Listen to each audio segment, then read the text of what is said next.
Hi guys, today I'm going to show you one experiment that is growing yeast, sugar fermentation. So in this experiment, we will watching yeast come to life as it breaks down sugar, also known as sucrose, through a process called fermentation. So let's explore how this happened and why.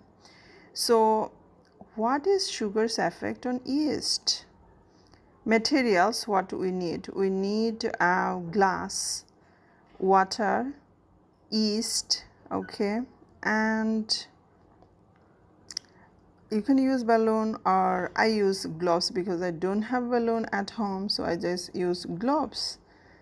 So what's the process?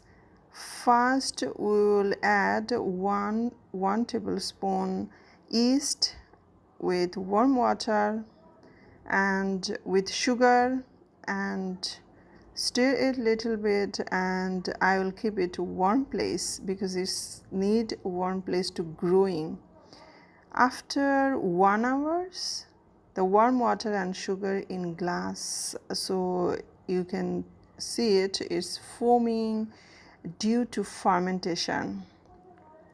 So why? Fermentation is a chemical process of breaking down a particular substance by bacteria, microorganisms, or in this case yeast. The yeast in glass was activated by adding warm water and sugar. The foaming results from the yeast eating the sucrose. So typically the sugar fermentation process gives off heat or gas as a waste product. So in this experiment, glass gave off carbon dioxide as its waste. So yeast microbes react different in varying environments. So had you tried to mix yeast with sugar and cold water, you would not have had the same results. So the environment matters, and if the water were too hot, so it would kill the yeast microorganisms. The yeast alone doesn't react until sugar and warm water are added and mixed to create the fermentation process.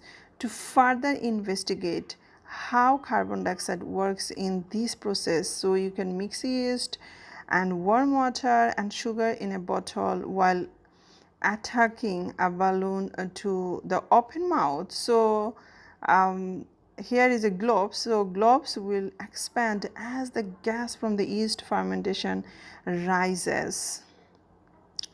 So yeah, that's it. Thank you for watching. Don't forget to subscribe and share with the family and friend. If you need more class, go to my website www.educatorsharmin.simplesite.com. That's all. Thank you very much.